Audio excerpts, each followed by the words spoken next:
নমস্কার, কেমন আছেন সবাই? আমি অনিন্দিতা। আমার আরেকটি নতুন ব্লগে আপনাদের স্বাগত জানাই।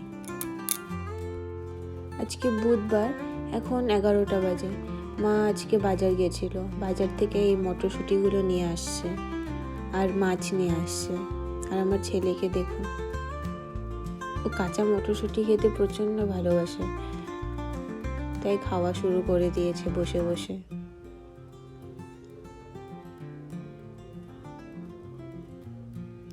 খুব গরম দিয়েছে, তাই আমরা তো ফ্যান চালানো শুরু করে দিয়েছি।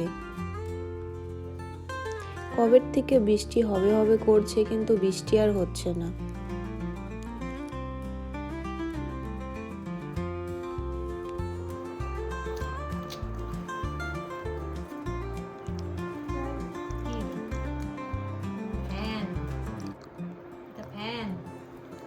কি বলতো এটা? কি বলতো? ফ্যান। এখনো কোনো রান্না হয়নি কিছু। মা বলল গিয়ে মাছগুলো ধুতে। চলুন যাই, মাছগুলো ধুয়ে আর ভেজে দিব ভাবছি। আর মা ঝোল করবে। ছেলেকে স্নান করানো হয়ে গেছে তো, তাই এখন আমার সেরকম কিছু কাজ নেই। নিচেই থাকবে ছেলে মার সাথে, ও খেলা করবে আর মা নিচে রান্না করবে, ভাত বসাবে। চলুন উপরে যাই, মাছগুলো ধুয়ে ভেজে দেই।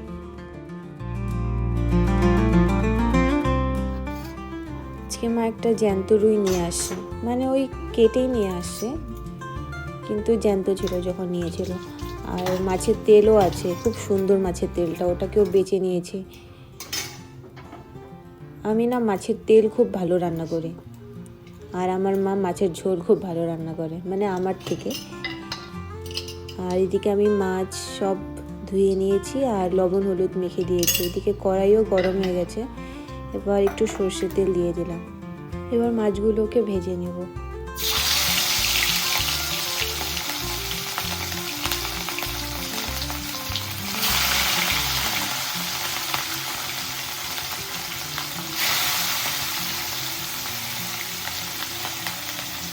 আর মাছের তেল রান্না করার জন্য এদিকে পেঁয়াজ ছুলে নিচ্ছি আর টমেটো।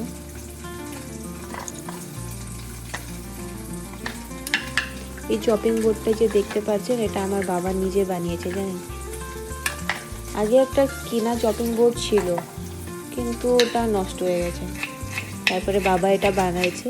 এটা আমার খুব ভালো লাগে, পিঁড়ির মতন ছোট্ট একটা, কি সুন্দর লাগে না? আর অনেক ইউজও করা হয়ে গেছে এটা।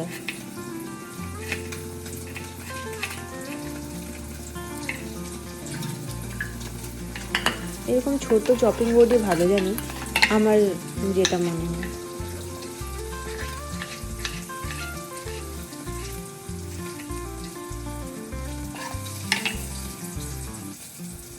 পেঁয়াজ আর টমেটোগুলোকে একটু লম্বা লম্বা করে কেটে নিয়েছি, আর এবার লঙ্কাগুলোকে একটু চিড়ে দিচ্ছি। মাছের তেলটা তো আমি ছেলেকে দিব না, তাই এটা একটু ঝাল ঝাল করে নিব। একটা পেঁয়াজ না কম হয়ে যাবে, তাই আরেকটা কেটে নিচ্ছি।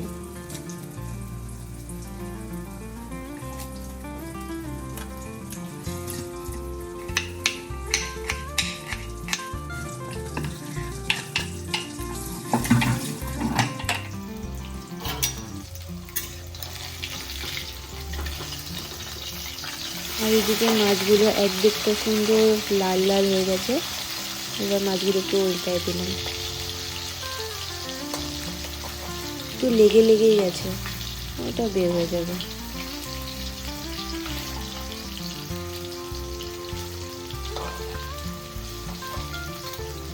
অনেক দিন পর মাছ ভাজছি। এখন জানেন, রান্না না করে না আমি রান্নাই ভুলে গেছি, এরকম মনে হয়। এটা হতে থাক, চলুন একটু গিয়ে ধনে পাতা ছিঁড়ে নিয়ে আসি, মাছের তেলে দেব। এই দেখুন ধনে পাতাগুলো কত বড় বড় হয়ে গেছে। আর এখানে দুটো পেঁয়াজ কলিও হয়েছে, মানে পেঁয়াজের গাছ হয়েছে, কলি তো হয়নি। আর একটা আলুর গাছও দেখলাম। মাছের তেলে দিব। আর ধনেগুলোর মধ্যে না ফুল আসা শুরু হয়ে গেছে। কি সুন্দর গন্ধ, জানেন, ধনে পাতাগুলোর। এই ছিঁড়ছি, তাতেই খুব সুন্দর গন্ধ আসছে। কয়টাই হয়ে যাবে, আমার ভাই খাবে তো, ও আবার বেশি ধনিয়া পাতা দিলে খেতে চায় না। চলুন একটা ভালো জিনিস দেখাই। এই দেখুন ছোট্ট জবা গাছে কত বড় বড় দুটো জবা হয়ে আছে। কালকে ফুটেছিল, এটা আজকে ফুটেছে। ছোট্ট একটা গাছ, কি সুন্দর লাগছে না, রংটা কি মিষ্টি, সাইজগুলো খুব বড় বড় জানেন জবা ফুলের, খুব ভালো লাগে দেখতে। এই দেখুন আমার হাত আর জবা ফুল একই সাইজের, দেখছেন কত বড় জবা ফুলের সাইজগুলো, কি সুন্দর লাগে। আমার মা তো ছিঁড়েও নেয় জবাগুলো জানেন, গাছেই রাখে, আর আমাকেও ছিঁড়তে দেয় না। চলুন এবার যাই। এই যে মাছগুলো ভাজা হয়ে গেছে, দারুণ, নামিয়ে দিই।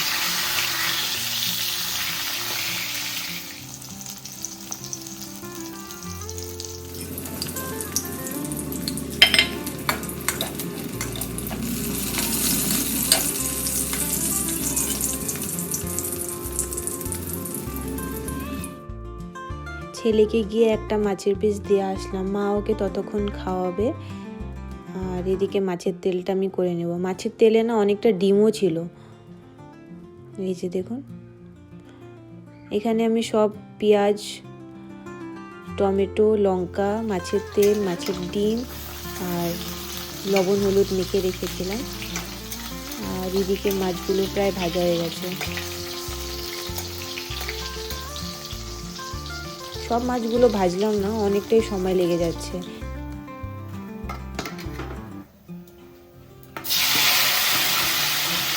মাছের তেলগুলোকে এই তেলেই দিয়ে দিলাম, মাছ ভাজার পরে।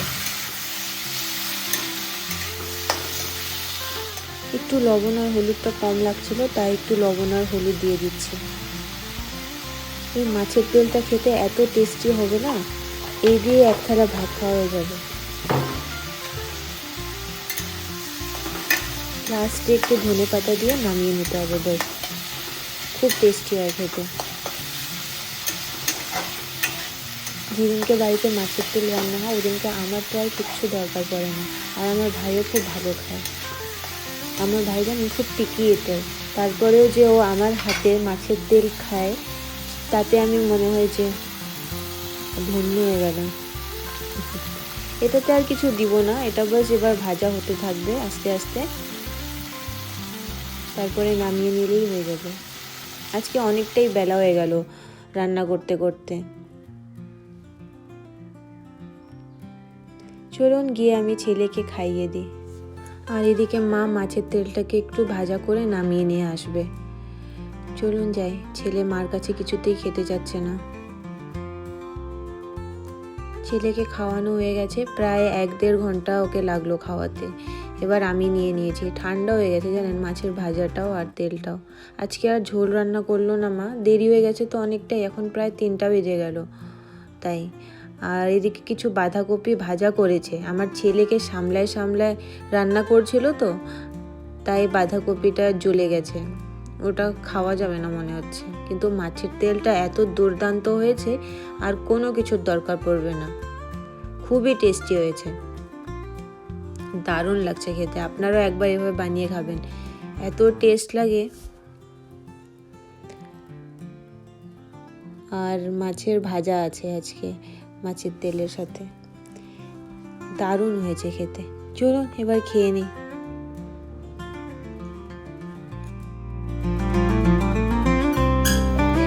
খেয়ে দিয়ে আমরা একটু হসপিটালে এসেছি। এখানে আমার ছেলেকে দেখুন ফুল নিয়ে খেলা করছে, কেমন ফুলটা ঠেলে ঠেলে জানেন হাঁটছে। ওই যে ভ্যাকসিন দিতে গিয়েছিলাম হোলির দিন, ওই দিন তো ভ্যাকসিন দেওয়া হলো না, তাই আজকে নার্সিংহোমে নিয়ে আসছি।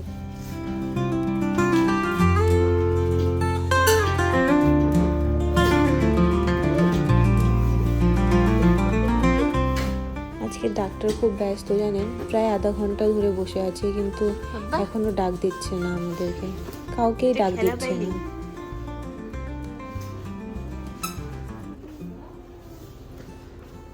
তাই ও আর বেশিক্ষণ কতক্ষণ আর কোলে বসে থাকবে, তাই নেমে হাঁটা শুরু করে দিয়েছে, এই যে হামাগুড়ি দেওয়াও শুরু করে দিল, দাঁড়ান ধরি গিয়ে।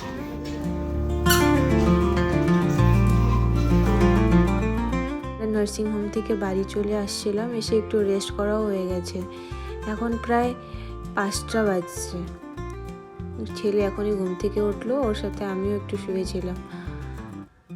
আজকে ভাবছি তরমুজটা খেতে দেবো, এর আগে কোনোদিনও আমার ছেলে তরমুজ খায়নি, আজকে প্রথম টেস্ট করবে।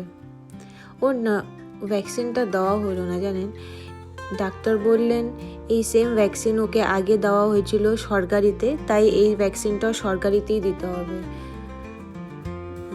যে ডাক্তারকে ওকে দেখাই আমরা, ওটা হলো আমার শ্বশুর মশাইয়ের বন্ধু, তাই উনি বললেন আমি তো আপনাদের চিনি, তাই আমি দিব না এই ভ্যাকসিনটা, অন্য কেউ হলে হয়তো দিয়ে দিত প্রাইভেটেই, আমি দিব না, এটা সরকারিতেই আপনাকে দিতে হবে। তারপর আমি বললাম তাহলে সরকারিতে তো শুধু বুধবার দেওয়া হয়, আর বুধবার আস্তে আস্তে তো ওর 13 দিনের গ্যাপ হয়ে যাচ্ছে, মানে যেই ডেটে ওর দেওয়ার উচিত ছিল ওই ডেট থেকে ভ্যাকসিন দেওয়ার 13 দিনের গ্যাপ হয়ে যাচ্ছে। তো ডাক্তার বললেন সেটা কোনো অসুবিধা নেই, কোনো ব্যাপার না ওটা কোনো।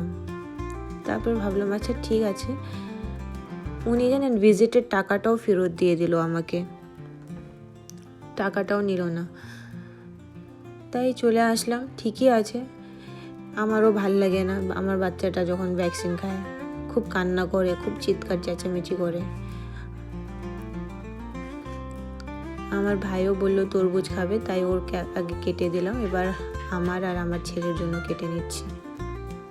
ছোট্ট মতন একটা তরমুজ, আজকে প্রথম এই সিজনের প্রথম তরমুজ খাচ্ছি আমরা। আমার তো খুবই প্রিয় একটা ফল।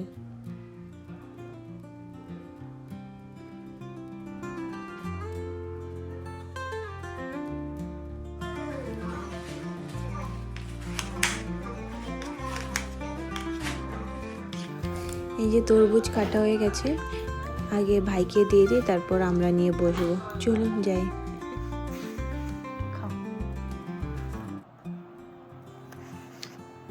তরমুজটা খাচ্ছে না, তরমুজের ছোকলাটা খাচ্ছে জানেন, আমি খাইয়ে দিচ্ছি কিন্তু আমার হাতে খাবে না, ও খাবে।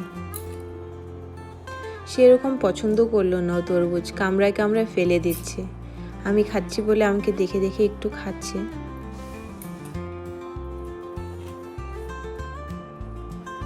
আমার ছেলে তরমুজ সেরকম পছন্দ করলো না, ও খাবে না মনে হচ্ছে, কামড়িয়ে কামড়িয়ে ফেলে দিবে। চলুন ওকে কয়টা মাখানা ভেজে দিই একটুখানি ঘিয়ের মধ্যে, মাখানা খেতে খুব ভালোবাসে ও।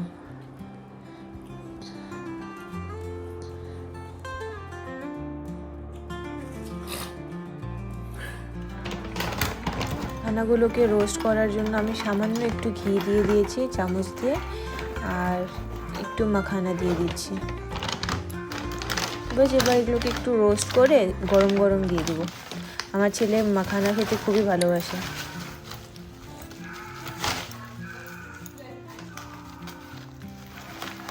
একটু বেশি করেই নিলাম, তাহলে 2-3 দিন খেতে পারবে। মাখানাগুলো ভাজতে বেশি সময় লাগে না, একটু হালকা হালকা ফ্লেমে ভেজে নিলেই তৈরি হয়ে যাবে। চলুন এবার এগুলো ভেজে ওকে দেই, আর আজকের ব্লগটাও এখানেই শেষ করি। সবাই ভালো থাকবেন, সুস্থ থাকবেন, আর আমার ব্লগটা কেমন লাগলো আমাকে অবশ্যই কমেন্ট করে জানাবেন। যদি ভালো লাগে একটা লাইক করে দিন, আর আমার চ্যানেলটাকে সাবস্ক্রাইব করে দিন প্লিজ। আবার দেখা হবে পরের একটি ব্লগে।